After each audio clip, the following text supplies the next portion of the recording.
अस्सलाम वालेकुम students. Lecture 26 आज हम डिस्कस करेंगे।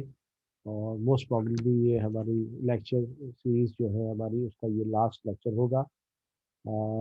बाकी हम जो चीज़ें रह जाएंगी वो इंटरेक्टिव सेक्शन पे छोड़ देंगे। तो आप जैसे मैंने लास्ट लेक्चर 25 में मैंने आपको की स्टडीज़ और कुछ चार्ट्स इंटरप्रिटेशन के बारे में बताया था, तो इसमें बेस इसका है। थोड़ा सा यहाँ पे जो स्टडीज़ है वो थोड़ा सा कॉम्प्लेक्स होगी, तो उसको ज़रा समझने की कोशिश कीजिएगा। और इसको हम समझते हैं कि कैसे हम इसको इंटरप्रेट कर सकते हैं, इसकी चार्ट हम कैसे कर सकते हैं। तो आइए पहली केस स्टडीज पे हम चलते हैं।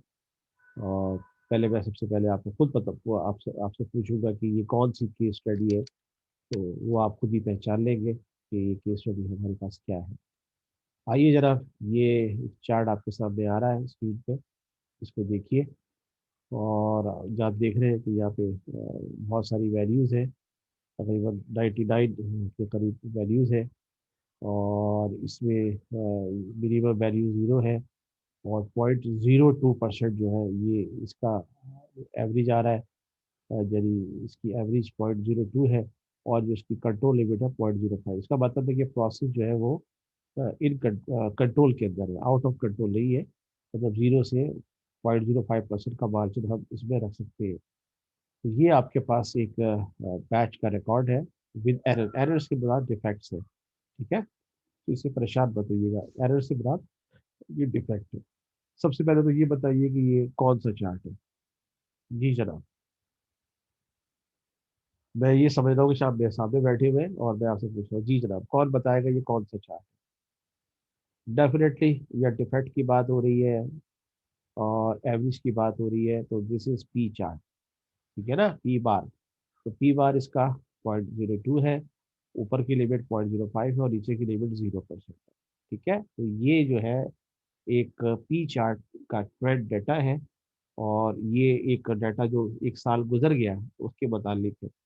अब मैनेजमेंट क्या चाह रही है, उस चार्ट को कैसे वो इंटरप्रेट करना चाह रही है और आपसे क्या वो तवक्को कर रही है कि इसको ठीक करें। देखिए, याद रखिए, आजकल इंडस्ट्री में जॉब्स बहुत डिमांडिंग टाइप्स की है।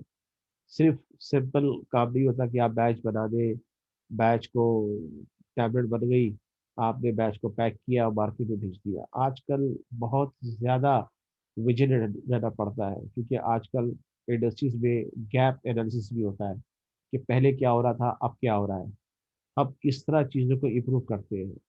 ठीक है, और ख़ास तौर पे वो कंपनियां जो एक्सपोर्ट करती है या एक्सपोर्ट पे जाना चाहती है, उनके लिए ये सारी चीज़ें बहुत ज़रूरी है। क्योंकि जब भी आप कोई एक्सपोर्ट ओरिएंटेड चीज़ बनाते हैं, तो बाहर की जो रेगुलेटर्स है वो आपकी कंपनी पे आते हैं। वो आपकी कंपनी के सिस्टम्स को देखते हैं, आपको आपकी कंप्लाइंसेस की चेक करते हैं, आप देखते हैं कि आप किस तरह ऑडिट करते हैं, आपका चीज़ों को डॉक्यूमेंट कैसे करते हैं, आप एरर को कैसे रिमूव करते हैं। क्योंकि मैंने बहुत ही स्ट्रिक्ट किस्म के फार्मास्यूटिकल ऑडिट्स को देखा भी है, उसमें पार्टिसिपेट भी किया है। तो उन लोगों का जो विजन होता है, जब वो रेगुलेटरी कंप्लाइंसेस पे आते हैं, तो बहुत स्ट्रिक्टली वो चीज़ों को मॉनिटर करते हैं। ना सिर्फ के लैब की एक्टिविटीज़ को, प्रोडक्शन की एक्टिविटीज़ को, पैकिंग की एक्टिविटीज़ को, सेफ्टी की ऑडिट की एक्टिविटी को बहुत डिटेल से होती है। लेकिन अनफॉर्चुनेटली हमारे यहाँ जो ग्रेजुएट निकलते हैं आमतौर पे, उनको चूंकि एक प्रैक्टिकल ट्रेनिंग नहीं होती, उनको केस स्टडीज और वो चीज़ें जो एक बंदे का दिमाग खोलती है, जो ब्रेन उसका शार्प होना चाहिए, वो नहीं होता। तो वो बेचारे सिर्फ या तो डांट खाते रहते हैं या बोलते हैं तुम कहाँ से पढ़ कर आए हो, तुम्हें तो ये भी नहीं आता, वो भी नहीं आता। ऐसा नहीं होना चाहिए। ठीक है। और ख़ास तौर पे मैं क्वालिटी मैनेजमेंट पढ़ा रहा हूँ इंडस्ट्री में, मैंने काफ़ी अर्सा सर्व किया है। तो मुझसे जब भी आप मेरा नाम देखेंगे, आप किसी किसी ने पढ़ाई है, तो प्लीज़ मेरा नाम मत खराब कीजिएगा। ठीक है। चले खैर, ये तो खैर ऐसे ही मैंने कहा कि जस्ट फॉर जोक। लेकिन आइए हम केस स्टडी को देखते हैं कि केस स्टडी क्या है। और ये ये इस चार्ट की मदद से हम क्या क्या चीज़ें हासिल कर सकते हैं और क्या मकासद हासिल कर सकते हैं। ठीक है। आइए केस स्टडी है, मैं आपको दिखा रहा हूँ। अच्छा, एक और बात सुनिए। देखिए, केस स्टडी में बहुत सारा मटेरियल होता है, कुछ अननेसेसरी होता है, कुछ ज़रूरी होता है। आपको सिर्फ केस स्टडी में जो जो पंच लाइन है ना, जो पंच लाइन होती है, जो वो सिर्फ तलाश करनी है और उसकी मदद से फिर आप उसको पहुंच सकते हैं। इससे मैं कोई सवाल जवाब नहीं रख रहा, ठीक है ना, सिर्फ आपसे सिंपल सा ये पूछ लूंगा कि इसमें कौन सा चार्ट अप्लाई होता है। तो ज़ाहिर है, मैं चार्ट का नाम तो मैंने ले ही दिया, पी चार्ट इस्तेमाल होता है, तो आप उस चार्ट का नाम ले लीजिएगा, या उस पे प्रॉब्लम जो आइडेंटिफाई हुई है तो वो आप बता दीजिएगा। ये चीज़ें इसके अंदर है। तो आइए हम ज़रा केस स्टडी पे चलते, फिर हम देखते हैं कि ये केस स्टडी का मकसद क्या था। अच्छा जनाब, क्या है, company is performing an audit of their manufacturing batch record. देखिए, कंपनी जो है हमेशा अच्छी कंपनी या लोकल मल्टीनेशनल अपनी कंपनी में ऑडिट्स करती है, ठीक है। और ऑडिट्स क्या होता है कि जो आप क्लेम कर रहे हैं वही आप कर रहे हैं। ये नहीं कि पता चला जब, और जैसे पाकिस्तानी होते हैं कि जब एकदम जो है वो बहुत सारे बैचेस बना लो, और जब ऑडिट हो तो उससे 3-4 महीने बाद, यार ऑडिट हो रहा है यार, इसको ये भी बनाओ, इसको ये भी बनाओ, ये भी चेक कर लो। हमारे हैं ना, अक्सर हमारे फ्रेंड है ना, कि हम हमेशा आखिर में काम करते हैं। एग्जाम में भी यही है, शुरू में पढ़ेंगे नहीं, अरे यार छुट्टियां मिली हुई है, तफरी कर लो, ऑल पाकिस्तान टूर पे चले जाओ, है, कजन की शादी है, पूरा हफ्ता एंजॉय करो, लेक्चर तो वो बाद में भी सुन लेंगे। तो जब बाद में आप सुनेंगे तो क्या क्या सुनेंगे, फिर तो आप पे बर्डन हो जाएगा भाई, सर मेरा भी लेक्चर है, और पता चला कि बायो फार्मास्यूटिक्स के लेक्चर भी आ रहे हैं उधर से, वो भी सर हम तो परेशान हो गए, ये हो गए वो हो गए। अब गलती आपने क्या की कि आपने सबसे आखिर में लेक्चर उठाए। तो भाई, आपके दिमाग की भी कैपेसिटी है ना, दिमाग की भी कैपेसिटी होती है ना, उसको भी रिलैक्स चाहिए। जब आप एकदम उस पर लोड डालेंगे तो आपको कुछ याद नहीं रहेगा। तो इसलिए मैं कहता हूँ कि वीकेंड पे या जब भी आपको टाइम मिले, आप अपने लेक्चर्स को सुने, देखें, उसके पॉइंट्स को देखें। और मेरा तो बहुत ही कंसेप्चुअल टॉपिक होता है, ठीक है, ये जरा ध्यान में रख ले। तो यहाँ पे ये सिर्फ यही बात बताई गई कि एट द 11th आवर कोई काम नहीं होता, आपको शुरू में करना पड़ता है। चले, अब मजीद इसको देखते हैं कि इसमें क्या है। इसमें लिखा है, a company is performing an audit for their manufacturing batch record. एक कंपनी अपने बैच मैन्युफैक्चरिंग रिकॉर्ड को ऑडिट कर रही है। They want to analyze what percentage of batch record have any type of error, regardless of number of error or type of error. उसने एक batch को analyse किया, और उसमें थोड़ा सा इन्होंने ये कहा कि इसको बात को भूल जाते हैं कि कौन से डिफेक्ट आ रहे हैं, कौन से नहीं आ रहा है, इसको भूल जाते हैं, ठीक है। The reason is that any amount or type of errors in the manufacturing batch record will render the product unaltered as established in 21 USC 051। ये देखिए, अमेरिका का कोई कोड है, ये टेक्सास से रिलेटेड होता है। तो अगर कोई एरर की प्रोडक्ट्स बनती है तो पता नहीं उसमें कुछ टैक्सेस वगैरह कुछ कम हो जाती है, क्या हो जाता है, मुझे इसका नहीं पता। लेकिन ये 21 यूएस कोई टैक्सेशन का कोड होता है अमेरिका का। अच्छा जनाब, अब हमारा मकसद क्या था कि हम एक ऑडिट कर रहे हैं, हम ये नहीं देख रहे कि हमारा बैच क्या है, हम सिर्फ ये देखना चाह रहे हैं कि उस बैच को एनालाइज करना चाह रहे हैं। तो पहली तो बात तो ये कि इस पे कौन सा चार्ट लगेगा, दैट इज पी चार्ट। अच्छा जनाब, that is the manufacturing batch record will be consider defective when it has at least one defect, ठीक है। अच्छा, अब फिगर कौन सी, ये वाली फिगर जो मैंने बताई आपको, ये फिगर, इसकी बात हो रही है। Above figure seen in the average percentage of manufacturing by record with error is 0.02। Average क्या आ रहा है इसका, दिस वन 0.02, ठीक है जनाब। अच्छा, 0.02 इसका आएगा, आ गया। That means 2%। जब मैं उसको 100% मल्टीप्लाई करेगा तो ये 2% हो जाएगा। The upper control limit 5% and the lower control limit is 0। देखिए इसमें चार्ट में देखिए आप, ऊपर 0.05 है, और न्यू लिमिट क्या है, इसमें तो कोई परेशानी नहीं है। ये बाद दफा नेगेटिव में भी आ जाती है, जो लोग पी चार्ट का डेमो पढ़ चुके हैं। जैसे मैंने एक्सपेरिमेंट बताया था, जो एक ग्रुप के लोग हैं मॉर्निंग और इवनिंग वाले, तो उसमें वो माइनस में भी आ सकती है वैल्यू, लेकिन वो काउंट जीरो ही होती है, ठीक है। तो जीरो इसकी बेस लाइन है, ये 0.02% और ये 0.05% इसकी लिमिट होगी, जो कंट्रोल लिमिट है वो, ठीक है। As long as all the data points were within those limits, there are only common cause acting on the process। देखिए यहाँ पे लफ्ज आ रहा है कॉमन कॉज। कॉमन कॉज का मतलब ये होता है कि एक ऐसी चीज जो आप एक्सपेक्टेड है, तो यार ये तो इस किस्म की चीज तो हमारे पास इतना तो आता है, अनयूजुअल नहीं है, मतलब कोई ऐसी चीज नहीं है कि जिससे आप पता चला कि आपने डेफिनेटली एकदम कर दिया। ये कॉमन कॉज होता है, एक कॉमन कॉज होता है, एक आपके पास जो है वो असाइनेबल कॉज होते हैं। असाइनेबल कॉज होते हैं कि वेट वेट एकदम बढ़ गया टैबलेट का, तो आपने मशीन को बंद कर दी। कॉस्ट कॉमन क्या है कि ये यार कॉमन है, इतना तो छोटा मोटी चीज तो आती है। अच्छा, common cause acting on the process when the data point fall above the upper control limit in this example. अच्छा, when the data point fall above the control limit 5% in this example, the special cause are acting on the process. लेकिन अगर अगर ये आपका point five से कोई भी data आपका एक्सीड कर जाता, तो कहते हैं यार ये तो स्पेशल कॉज है, अब हमें कुछ ना कुछ करना पड़ेगा। ये तो अनप्रडिक्टेबल है, मतलब ये एकदम अनप्रडिक्टेबल आ गया। लेकिन सारे कॉमन कॉज है जो कि बाइनरी लिमिट्स पे आते हैं, ठीक है। और 0.05 पे अगर क्रॉस करते हो तो कहते हैं यार इसमें कोई स्पेशल कॉज है, कोई कोई खास मसला है जो हमसे हल नहीं हो रहा, तो ये इसका मकसद है। आइए दोबारा केस स्टडी पर चलते। अच्छा जनाब, तो क्या हुआ कि the special cause are acting on the process.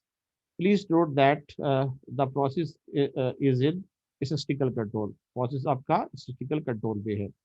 It does not mean that it is acceptable for this process variable percentage of manufacturing batch record with error, जिसको हमने कहा है the goal must be zero.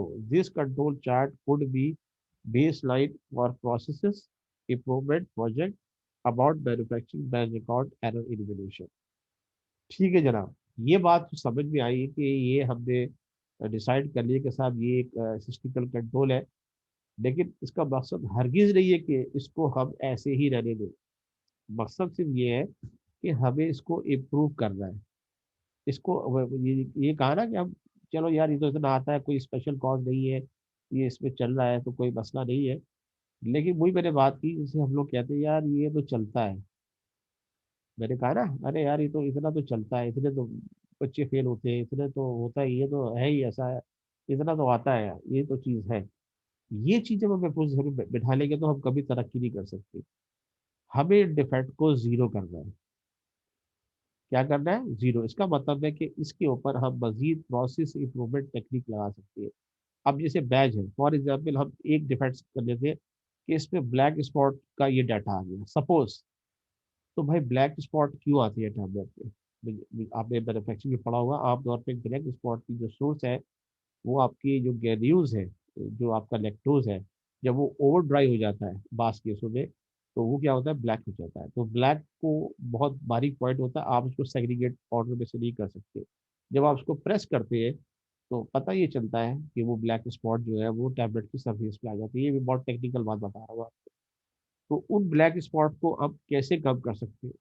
Again हम क्या करेंगे, अपने graduation पे जाएंगे और देखेंगे यार क्या हम ओवर ड्राइंग कर रहे हैं। तो ओवर ड्राइंग का रीजन क्या है? क्या एनओडी ठीक नहीं है? बात समझ में आ रही है? तो फिर उसकी हम कॉज एंड इफेक्ट बनाएंगे, ये फिर प्रोजेक्ट बन जाएगा आपके पास। कौन सा? प्रोसेस इंप्रूवमेंट का। अब प्रोसेस इंप्रूवमेंट बहुत सारे टूल्स लगते हैं, हमने 14 टूल पढ़ चुके हैं। लेकिन गोल हमारा क्या है? The process goal must be zero, मतलब हमें जीरो डिफेक्ट चाहिए। The control chart could be the base line of for a process improvement project about manufacturing batch record error elimination. इसका जो नाम नाम जो दिया है, बैच रिकॉर्ड एलिमिनेशन। अब आप इसको इसको इसको खत्म करना है। लेकिन जाहिर है टूल तो इसका पी चार्ट ही है, लेकिन आपको इसकी जो रीजन बिहाइंड है वो आपको करना है। इसका मतलब है कि पी चार्ट की मदद से आप अपने टूल्स को आइडेंटिफाई कर सकते हैं, उसकी रेंजेस बना सकते हैं और इसको इम्प्रूव कर सकते हैं। अब इस इम्प्रूवमेंट के लिए फिर मजीद आपको जो है ना टूल अप्लाई करने पड़े। वो फिर कोई भी हो सकता है, जैसे कॉज एंड इफेक्ट का है, बहुत सिंपल टूल है कि आप लगा ले बैठ के यहाँ पे। और भी टूल्स हैं जिसको आप इस्तेमाल करते हैं, लेकिन कॉज एंड इफेक्ट जो है ना वो प्रॉब्लम सॉल्विंग का टूल है, याद रखिएगा। प्रॉब्लम सॉल्विंग का टूल आप जो है ना वो कॉज एंड इफेक्ट से नहीं सकते। तो ये एक इंटरप्रिटेशन थी, बहुत अच्छी केस स्टडी है जो मैंने यहाँ के सामने प्रेजेंट की। अच्छा जनाब, ये एक और केस स्टडी है। पहले तो पहचाने कि इसमें ये कौन सी केस स्टडी हो सकती, कौन सा टूल इस पे लग रहा है। देख ले अपनी शक्ल से पहचानिए। देखिए एक लाइन जा रही है, स्पॉट जो है बहुत सारा डाटा प्लॉट किया गया है, और ये टैबलेट वेट और डिसोल्यूशन टाइम के दरमियान प्लॉट किया है। डिसोल्यूशन का आपने जो है वो लॉजिकली आपने पढ़ लिया होगा। तो ये एक लाइन है जो अपने इंटरसेप्ट से नहीं गुजर रही, और कुछ एक आध पॉइंट मिल रहा है, कुछ पॉइंट नहीं भी मिल रहे हैं। तो जब इसकी हमने वो वैल्यू निकाली, स्लोप वैल्यू, और इसका जो वाई निकाली, तो इसका जो आर स्क्वायर है वो 0.0628 27 आ रहा है। ठीक है, tablet weight versus dissolution time. ये आपके पास एक डायग्राम है। पहले तो ये बताइए कि ये कौन सा टूल है, बस अब कौन सी ये डायग्राम है, या जो आपको नजर आ रही है कि ये अ, हो सकती है। जनाब बेसिक्स टू से इसका ताल्लुक है। ठीक है जी जनाब। जी जी जी, बिल्कुल सही कहा आपने। रिग्रेशन डायग्राम या स्कैटर डायग्राम देख रहे हैं, पॉइंट फैले हुए ना, पॉइंट फैले हुए स्कैटर्ड है। अच्छा, जब इसको कंप्यूट कर रहे हैं तो इसका आर स्क्वायर आ रहा है 0.6287। ये आपने बायोस्टैट्स भी पढ़ा होगा कि हम आर स्क्वायर की वैल्यू निकालते हैं अगर आपका प्रोसेस नियर टू 1 है, तो हम कहते हैं कि there is exact correlation between two variables X और वाई। एक्स क्या है, tablet weight and distribution time, लेकिन इसमें जो आर स्क्वायर की वैल्यू है वो 0.62 है, यानी ये 1 के करीब नहीं है। तो you can't predict that there is a correlation between tablet and, हाँ, रिलेशनशिप स्टैब्लिश तो हो सकती है, लेकिन अगेन जब आपका आर स्क्वायर या तो 0.9 को के पास हो या 1 के नियर हो। अभी ये थोड़ा सा 1 से बहुत दूर है, तो इस स्टेज पे हम कह सकते हैं कि इनके दरमियान कोई एग्जैक्ट कोरिलेशन नहीं है, बहुत पॉजिटिव कोरिलेशन नहीं, लेकिन कुछ थोड़ी बहुत कोरिलेशन नजर आ रही है। तो ये कौन सा चार्ट हो जाएगा, कौन सा इसका डायग्राम हो जाएगी, स्कैटर डायग्राम। लेकिन स्कैटर डायग्राम को किससे सेस करते हैं, आपके आर स्क्वायर के वैल्यू से। तो ये आपका जो है, ये जो डाटा है, ये आपका स्कैटर डायग्राम का। तो ये एक स्टडी हो गई आपकी, एक पहले हमने पी चार्ट की पढ़ी थी, और इसकी इंटरप्रिटेशन देखी हमने, फिर ये आपके स्कैटर। इस नेक्स्ट स्लाइड में थोड़ा रिग्रेशन के बारे में नॉलेज है, मैं इसको रीड कर देता हूँ, उसको आप पढ़ लीजिए। The regression analysis provide useful information for the design of experiment. अच्छा, ये डिजाइन ऑफ एक्सपेरिमेंट एक अलग सी चीज़ है। ये असल में एक नया टॉपिक है। हो सकता है कि नेक्स्ट ईयर में आप फार्मास्यूटिकल टेक्नोलॉजी में इसको पढ़ें। तो ये इसको मैं फिलहाल डिस्कस नहीं कर रहा। Regression can assist in the determination of which input variable have an impact on the output variable। देखिए दो वेरिएबल है, इनपुट एक्स वेरिएबल होता है, और आउटपुट वेरिएबल क्या होता है आपका pathway. It may also establish kind of relationship between the input variable and output variable, positive correlation, negative correlation। Positive correlation और नेगेटिव। पॉजिटिव क्या है कि बिल्कुल accurate, R square is equal to 1 या नियर टू 1, 0.996 भी है तो वो भी चलेगा। नेगेटिव का भी यही होता है, सही है। And the measurement of magnitude of the relationship strong और वीक। देखिए इस सूरत में जो आपके पास जो कोरिलेशन आ रही है वो वीक कोरिलेशन है, क्योंकि आर स्क्वायर आपका अभी 1 से काफी पीछे है। अगर ये 0.9 भी होता तो हम कहते चलो यार वो थोड़ी सी स्ट्रॉन्ग चीज नजर आई, लेकिन अभी थोड़ा सा ये पीछे है। ठीक है, तो ये इसमें बताया गया है। द कुड बी अच्छा, the only drawback of reaction is that it is done with already collected data.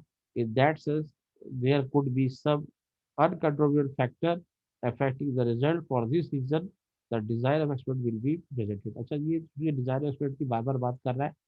ये कह रहा है कि चूंकि ये डाटा हमेशा पास्ट एक्सपेरिमेंट पे होता है, ठीक है ना, तो अभी हमें किसी और फैक्टर को भी लगाना पड़ेगा। मतलब देखिए डिजाइन ऑफ एक्सपेरिमेंट क्या होता है कि ये दो से ज्यादा जो वेरिएबल है उसके ऊपर करते हैं। अब ये हम सिर्फ टैबलेट वेट और डिसोल्यूशन टाइम पे देख रहे हैं, लेकिन डिसोल्यूशन टाइम के साथ अगर हम इसकी परमिएबिलिटी को भी ऐड कर लें, डिसोल्यूशन टाइम टैबलेट वेट के साथ हम इसकी परमिएबिलिटी या कंसंट्रेशन को भी प्लॉट कर लें, मतलब तीन वेरिएबल्स हो जाए आपके पास, तो फिर एक्सपर्ट ऑफ डिजाइन कहलाता है, जो कि एक अलग सा टॉपिक है जो आमतौर पे एफएल लेवल पे पढ़ाया जाता है। तो वहाँ आप जा सकते हैं। लेकिन सिंपल टूल क्या है, अगर आप एग्जाम में पूछ इसके सिर्फ मैं ग्राफ दे दूँ कि आप उसको क्या प्रिडिक्ट करेंगे, तो सीधी सी बात है, ये कॉज एंड इफेक्ट है। ठीक है, वो सॉरी स्कैटर डायग्राम है, और इसका आर स्क्वायर वैल्यू है, और इसका जो और इसका जो वो है वैल्यू आर स्क्वायर, वो 0.6287 आ रही है। तो ये सिंपल सी आप बात कर सकते हैं। लेकिन अगर 3 से ज़्यादा वेरिएबल हो तो उसके लिए एक और टूल अप्लाई करते हैं, जैसे फैक्टोरियल डिज़ाइन होता है, वो थोड़ा सा कॉम्प्लिकेटेड है, और वो आपकी कोर्स आउटलाइन में भी नहीं है। लेकिन मैं बता दूं कि अगर 3 वेरिएबल हो जाए या मल्टीवेरिएट एनालिसिस हो जाए तो फिर आप कोई और टूल इस्तेमाल करते हैं। ठीक है, लेकिन आप इसको 2 वेरिएबल्स तक अभी फिलहाल रह देते। तो उम्मीद है कि ये केस स्टडी आपको समझ में आ गई होगी। नेक्स्ट केस स्टडी पे चलते, दिस वन।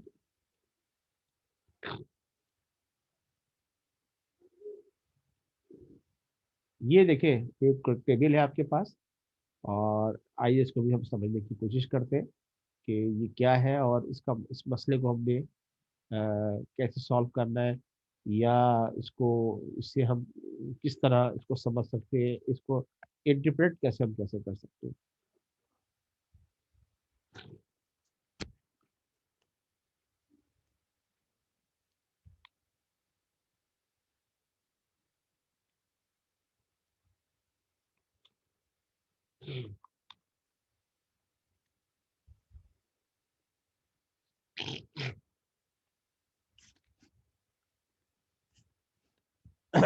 अच्छा जनाब, ये एक डाटा है जो कि हमने लिया है, और उसको हम जो है ना उससे क्रिटिकल फैक्टर की मदद से देख रहे थे। क्रिटिकल फैक्टर क्या होता है कि ये असल में रिस्क असेसमेंट होती है, किसी भी चीज़ की रिस्क असेसमेंट होती है कि किस में कितना रिस्क है। आमतौर पे अगर आप कोई ऐसी चीज़ कर रहे हैं जो कि बहुत ही आउट ऑफ स्पेसिफिकेशन है, इलॉजिकल है, तो उसको हम 1000 काउंट करते हैं क्वालिटी कंट्रोल की जबान में, या क्वालिटी मैनेजमेंट में हम उसका जो रिस्क असेसमेंट है वो 1000 लेते हैं। बाकी मेजर होता है तो मेजर जो है वो 100 से नीचे तक होता है। और जो आपका माइनर होता है वो 10 के लगभग होता है, मतलब 10 तक हम कह सकते हैं कि जो अगर आ रहा है उसका जो रिस्क फैक्टर है वो 10 हो सकता है।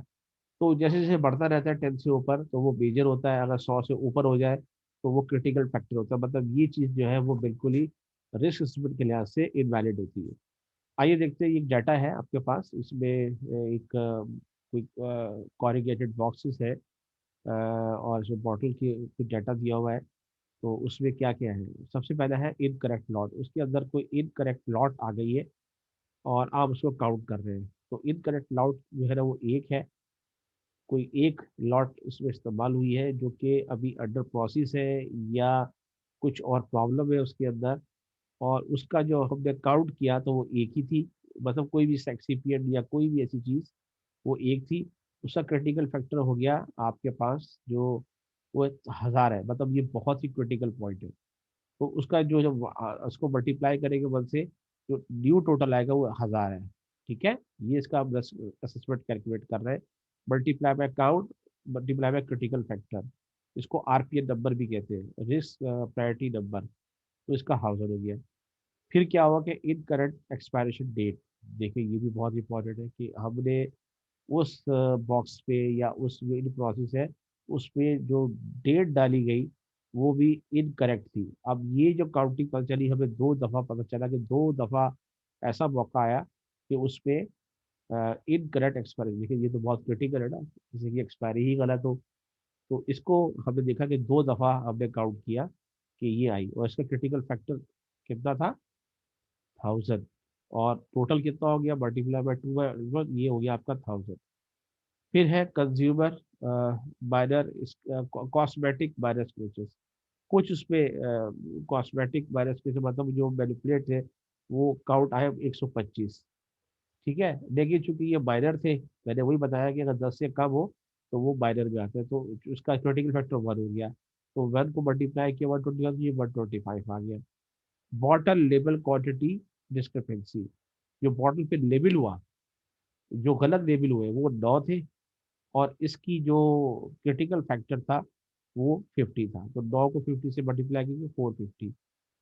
Product into quantity discrepancy, product into quantity discrepancy, product पे जो इन क्वांटिटी डिस्क्रिपेंसी थी, जो प्रोडक्ट इंफॉर्मेशन के लिहाज से जो मिसलीडिंग थी, वो 11 दफा काउंट की गई। और इसका क्रिटिकल फैक्टर भी 50 है, तो कितना हो गया 550। ठीक है। कॉरिगेटेड लेबल्स क्या होते हैं? जो एक बड़ा बॉक्स होता है ना, कॉरिगेटेड बॉक्स जो आप देखा होगा आपने, जिसके अंदर छोटे पैक रखे जाते हैं, उसका लेबल क्वांटिटी डिस्क्रिपेंसी उसके अंदर आई, मतलब किसी की वजह से, राइटिंग की वजह से या स्क्रैचेस की वजह से, वो कितनी बार काउंट की गई? 16 दफा। और ऐसा क्रिटिकल फैक्टर 25, तो 16 को 25 से मल्टीप्लाई किया, हाउ मच? 400 तकरीबन, ये लगभग जो है वो आई। उसके बाद क्या? बेसिक नॉन क्रिटिकल इंफॉर्मेशन, तो ये 36 थी, इसका 10 है, तो 360 हो गई। बेसिक रिव्यू सिग्नेचर, सिग्नेचर्स में बहुत जो थे वो बेसिक थे, मतलब या तो किसी और ने किए थे या जाली बनाए थे। ठीक है। या यहाँ पे आपको मैं बात बताऊं कि जो लोग ऑडिट करते हैं, ऑडिटर जो होते हैं, उनको ट्रेन किया जाता है, उनकी बहुत स्ट्रिक्ट ट्रेनिंग की जाती है। और उनको बाकायदा स्पीड राइटिंग, ठीक है, राइटिंग एक्सपर्ट बताया जाता है कि वो राइटिंग एक्सपर्ट भी हो, स्पीडी उनको चेक कराए, स्पीड रीडिंग, तेजी से डॉक्यूमेंट कैसे रिव्यू करे। फिर उनको ये भी बताया जाता है जो कि आपके रेगुलेटर्स होते हैं, जो ऑडिटर्स होते हैं, क्योंकि वो दुनिया में के हर हिस्से में जाते हैं। जाहिर है वो पाकिस्तान भी जाएंगे, 2 दिन बाद वो हो सकता है यूएई चले जाएं, मतलब उनका जो सफ़र होता है ऑडिट्स का, वो जहाज़ों पे ही कटता है। तो उनको ये ट्रेनिंग दी जाती है कि बजाय आप अपने, जब आप एयरप्लेन मुल्कों में जा रहे हैं, सफ़र में है, तो सफ़र में आपको किस तरह रिलैक्स करना है और किस तरह डॉक्यूमेंट को तेज़ी से करना है। क्योंकि ऑडिट ऐसा नहीं होता कि वो एक डॉक्यूमेंट लेके बैठ गए, हाँ जी मैं रख लिया, कल पढ़ के बताऊंगा। वो एट द 11 आवर, एक दिन उनमें आपको पूरा फैक्ट्री का असेसमेंट करना होता है। तो उनको स्पीड राइटिंग, स्पीडी डॉक्यूमेंट, और उनको थोड़ी सी राइटिंग एक्सपर्ट की चीज़ें सिखाई जाती है। मेरे यहाँ एक बड़ा दिलचस्प एक्सपीरियंस है। मैंने एक साहब के साथ ऑडिट किया।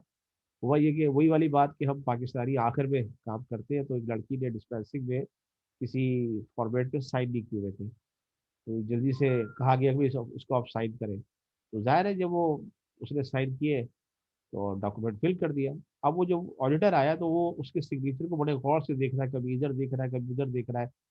अच्छा, मैं बड़ा परेशान था कि सिग्नेचर वो के बिल्कुल एक जैसे थे, लेकिन ये क्या देख रहा है? फिर उसने जब उस लड़की से पूछा कि आप यू आर राइट हैंडेड और लेफ्ट हैंडेड, तो उसने कहा कि आई एम राइट हैंडेड, मतलब मैं राइट, सीधे हाथ से सिग्नेचर करती हूँ। तो उसने फौरन ही कहा कि all are signatures are making in one times, मतलब ये जो है ना, एक साथ किए गए हैं, एक मतलब जस्ट मेरे आने से पहले किए गए। उसकी वजह उसने ये बताया कि जब आप राइट हैंडेड है और आप एक साथ साइड ऊपर से नीचे करेंगे, तो आपकी जो राइटिंग जो पार्ट होगा वो लेफ्ट की तरफ टिल्ट करेगा। ठीक है, ये बात उसने मुझे बताई। और अगर आप लेफ्ट हैंडेड है और ऊपर से नीचे आप साइन करेंगे, तो वो राइट की तरफ टिल्ट होगा। ये मतलब उनको ये चीज भी ट्रेनिंग कराई गई। सही है। तो मैं बता रहा हूँ कि ऑडिटिंग और ये जो लोग होते हैं ना, ये बहुत ही शार्प होते हैं चीज़ों को पहचान लेते हैं। खैर एनी हाउ, ये जरा डिफरेंट चीज़ थी। तो बेसिक रिव्यू सिग्नेचर, ये इस पे 2 काउंट मिले, और क्रिटिकल फैक्टर्स का 50 था, तो ये 100 हो गए। इनकरेक्ट कैलकुलेशन, देखिए ये भी बहुत एक गलत सी चीज़ है। तो इनकरेक्ट कैलकुलेशन कहीं कहीं की होगी, तो ये 7 दफा काउंट की गई। डब्बों पे गलतियां की होगी, तो 50, 25 ये और 175। ठीक है।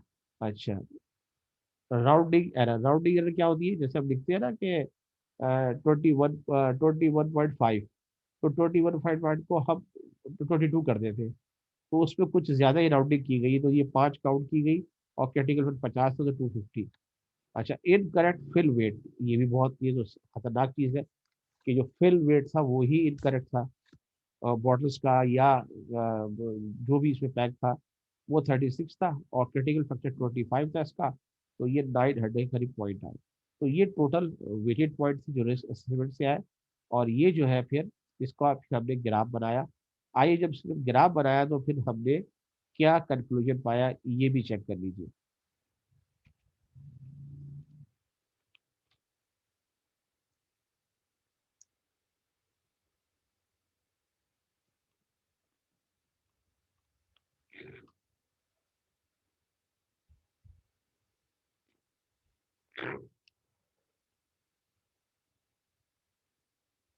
ये देखें, ये हमारा ग्राफ बना, इसमें सबसे ज्यादा जो प्रॉब्लम थी वो किसमें थी?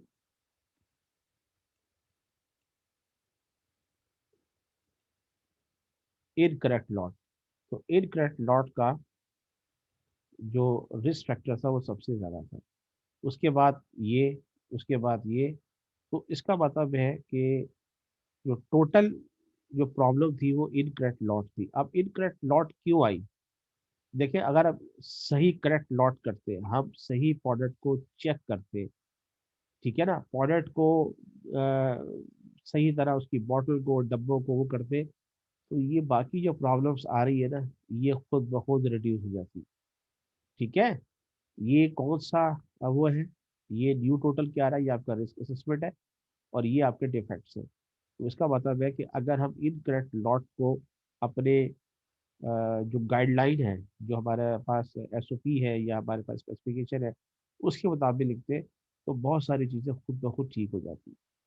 ठीक है ना। तो ये इस पे आपको काम करना है इनकरेक्ट लॉट के ऊपर। तो ये एक डाटा आपके पास आ गया।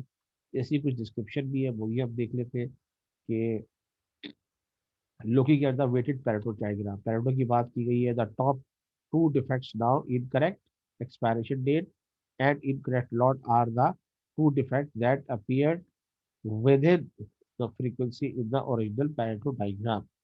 तो इसका मतलब ये है कि अगर हम इसको फोकस करें तो बाकी चीज़ें कम हो जाएगी। इस पे यही लिखा हुआ है, कोई खास चीज़ नहीं है। वही डायग्राम बताए हैं कि कुछ अदर आया, कुछ मिसिंग था। तो पैरो डायग्राम हर जगह बनाई जाती है, जहाँ डिफेक्ट्स की बात होगी याद रखिएगा, वहाँ पे आपको पैरो डायग्राम को जज करना पड़ता है। बाकी ये पढ़ लीजिएगा, इसमें कुछ चीज़ नहीं, लेकिन कंक्लूड ये निकला कि अगर हम इनकरेक्ट एक्सपायरेशन डेट जो थी या इनकरेक्ट लॉट थी उसको ठीक कर लेते, ठीक है ना। देखे ना इनकरेक्ट, इसमें देखे ना इनकरेक्ट एक्सपायरेशन डेट, ये सबसे बड़ा क्रिटिकल फैक्टर है। ठीक है ना। वो देखिए ना, ये देखिए आप कि एक्सपायरी ही गलत है। ठीक है ना। अब एक्सपायरी गलत का मतलब ये है कि इसमें दो चीजें हो सकता है एक्सपायर की मिक्स हो गई हो, जिसकी वजह से आपकी इनकरेक्ट लॉट हो गई। ठीक है ना। कभी भी इंडस्ट्री में भी जब एक बैच खत्म हो जाता है, तो जब उसकी जिस तरह आपकी एक्सीपिएंट की एक्सपायरी होती है, जैसे आपकी बैच की एक्सपायरी होती है, इस तरह एक्सीपिएंट की भी एक्सपायरी होती है। तो आपने एक एक्सीपिएंट यूज कर लिया जो बहुत ज़्यादा एक्सपायरी का था और एक बहुत कम एक्सपायरी का था, तो वहाँ भी प्रॉब्लम क्रिएट हो जाएगा। तो ये सारी चीज़ें जो है ना, वो आपको एक्सपेरिमेंट से या चीज़ों से करने से जो है ना काम होगा। तो ये एक स्टडी थी जो पेट्रो चार्ट के हवाले से प्रेडिक्ट की गई। आइए जनाब, ये देखिए, ये तो बहुत सिंपल सी चीज़ है। मुझे बताइए कि इसमें कौन सा जो है ना वो प्रोसेस जो है वो कैपेबल है? This one, this one, this one. ये तो अच्छा खासा लिमिट से बाहर जा रहा है, देख रहे हैं आप। सही है ना। तो ये तो किसी तौर पे भी कैपेबल नहीं है। हाँ, ये कुछ आप कह सकते हैं कि ये थोड़ा सा स्पेसिफिकेशन के अंडर अंडर में तो है, लेकिन अभी भी इसका बैल शेप कर्व जो है ना वो काफ़ी फैला हुआ है। हाँ, इसको देखिए कैपेबिलिटी, इस पे देखिए, इस पे प्रॉपर बैल शेप भी आ रहा है, और ये काफ़ी दोनों तरफ से सिमेट्रिकल भी है। इसका मतलब है कि ये अगर आप इसको ए कह लें, इसको बी कह लें, इसको सी कर लें, तो A process is more capable than B and C. ठीक है। तो ये इसकी इंटरप्रिटेशन है जो एक आपको इसमें मैंने एक्सप्लेन की। एक और हम देख लेते हैं चार्ट प्रोसेस कैपेबिलिटी के लिहाज से। अच्छा, इस पे एक और चीज़ आ रही है पीपीपी। ये भी अब परेशान होने की जरूरत नहीं, जैसे हमने सीपी कैलकुलेट किया था ना, इस तरह पीपीपी होती है। देखिए, प्रोसेस कैपेबिलिटी जो है ना, वो सिर्फ एक टाइप की नहीं होती। आपने जो सीपी का फार्मूला पढ़ा है ना, सीपी का, सीपी और सीपी के देखिए, ये प्रोबेबिलिटी इसमें भी दो टाइप्स की बताई गई है, 6 टाइप्स की होती है प्रोसेस कैपेबिलिटी। ये जो प्रोसेस कैपेबिलिटी होती है ये शॉर्ट टर्म होती है, जो हमने सीपी कैपेबिलिटी पढ़ी है। सही है। और एक होती है पीपीपी, ये है लॉन्ग टर्म परफॉर्मेंस, ये कहलाती है पीपीपी। फॉर्मूला दोनों का तकरीबन सेम होता है, बस हम सी की जगह पी हटा देते हैं, परफॉर्मेंस आ गई ना। और ये process capability formula USL minus NSL divide by 6 sigma. ठीक है, ये लिख दिया। और यहाँ भी USL minus NSL divide by 6 sigma PPP. और सीपी के भी कैसे ही बनेगा, USL minus X bar divide by 3 sigma और जो लोअर लिमिट है जो अपर लिमिट है वो x minus L S L divide by 3 sigma. और इसी तरह पीपी के ऊपर ये लॉन्ग टर्म प्रोसेस कैपेबिलिटी है और ये short term term process capability, इसका फॉर्मूला ये होगा। इसकी कंस्ट्रक्शन डायग्राम यहाँ बनाई गई है कि अगर आपका प्रोसेस कैपेबल है, इसका मतलब वो एलएसएल और यूएसएल के दरमियान है। लेकिन सीपी की क्या बताता है कि कितना वो एलएसएल पे जा रहा है। प्रोसेस तो कैपेबल है, ठीक है, प्रोसेस ये भी कैपेबल है, लेकिन वो कितना सेंटर्ड फोकस है। अब इसके दो फॉर्मूले होते हैं, आपको पता है सीपीके के, एक ये फॉर्मूला, एक वो फॉर्मूला। लेकिन मैंने आपको बताया था कि जो आपकी स्मॉलर वैल्यू होती है वही आपका रियल सीपीके होती है। जो आपकी स्मॉलर वैल्यू होगी जो भी आएगी वो आपका रियल सीपीके होगी। अगर आपकी वैल्यू यहाँ पे आ रही है तो उसका मतलब है प्रोसेस तो कैपेबल है, लेकिन वो लोअर साइड के ऊपर ज्यादा जो है उसका रुझान है, वो टिल्ट टुवर्ड्स एलएसएल। और जो प्रोसेस यहाँ पे यूएसएल के करीब है तो वो उसका प्रोसेस जो है वो ये है। लेकिन अगेन ये आपको चेकिंग से पता चलेगा कि आपका सीपीके कितना है, ठीक है। और ये क्या होता है, ये आपके सेंटर्ड फोकस को दिखाता है। अगर आपका सीपी जो है ना 1 के बराबर होगा तो उसका मतलब है कि वो प्रोसेस आपका सेंटर्ड फोकस है, ठीक है। जितना आपका प्रोसेस वेयर टू डियर 1 से ऊपर जाएगा, सीपीके का भी यही है, जितना प्रोसेस सीपी का वो आपका सेंटर्ड फोकस। तो ये एक सिंपल सी डायग्राम है जो मुझे मिली थी तो मैंने आपको शेयर करूँ। फार्मूला वगैरह तो आपको पता ही है, और पिछले आपने इसके अंदर इसका एक्सपेरिमेंट भी किया है, तो ये इसमें आपको कोई प्रॉब्लम नहीं है। तो ये कुछ केस स्टडीज थी जो मैंने आपके सामने रखी है डिफरेंट बुक से और चीज़ों से। बाकी आप लेक्चर को अच्छी तरह स्टडी कर ले इंशाल्लाह ताला, कोई परेशानी नहीं होगी। मैंने फर्स्ट टाइम जो है ना केस स्टडी जो है वो आपके सामने रखी है, और अल्हम्दुलिल्लाह इससे पहले बच्चे ये करते भी रहे हैं। और अब ये ऑब्जेक्टिव या सब्जेक्ट दोनों में से किसी एक में मैं आपको दे दूंगा तो आप एग्जाम में आराम से कर लेंगे। ये डायग्राम वगैरह आपको आ जाएगी उसके ऊपर, और आप उसको कॉपी पे लिख लीजिएगा अगर सब्जेक्टिव है, या अगर ऑब्जेक्टिव में कोई सिलसिला बना तो मैं ऑब्जेक्टिव में दे दूंगा। लेकिन बहरहाल ये एग्जाम में ज़रूर आएगी। तो ये स्टडीज थी। लेक्चर 26 हमारा मोस्ट प्रॉब्ली हमारा लास्ट लेक्चर था। अब बाकी हमारे इंटरेक्टिव सेशन होंगे, तो उसमें अगर कोई चीज़ या क्वेरी कुछ समझ में नहीं है तो आप उसमें ज़रूर पूछ लीजिएगा। पेपर पैटर्न में आपको इंशाल्लाह ताला जब हमारे एग्जाम की डेट आएगी तो उस सब में आपको बता दूंगा। उम्मीद है कि ये जर्नी हमारी अच्छी लगी होगी आपको। और मैंने बहुत कोशिश की कि आपको ऑनलाइन जो है पढ़ाऊँ तो आपकी नज़र से पढ़ाऊँ, मैं अपनी बात ना करूँ, आपकी बात करूँ। इसीलिए मैं जब क्वेश्चन बनाता हूँ, लेक्चर बनाता हूँ, तो उसमें दोनों पॉइंट ख्याल करता हूँ कि एज अ लेमैन मुझे क्या पूछना चाहिए और एज अ एक्सपर्ट मुझे क्या बताना चाहिए। तो ये हमारी जर्नी थी। बाकी असाइनमेंट्स मैंने एलएमएस पे अपलोड कर दी है, आप असाइनमेंट बनाइए। असाइनमेंट भी मैंने बहुत वेबसाइट दी है, वो दीजिए और इसको पढ़िए समझिए, और इंशाल्लाह ताला ये कोर्स आपके लिए ना सिर्फ आपकी आपकी एग्जामिनेशन के लिए बल्कि आपकी ओवरऑल लाइफ के भी हमेशा बहुत काम आ जाएगा। तो thank you very much. Allah Taala आपको कामयाब करे। ओके जी, थैंक यू वेरी मच।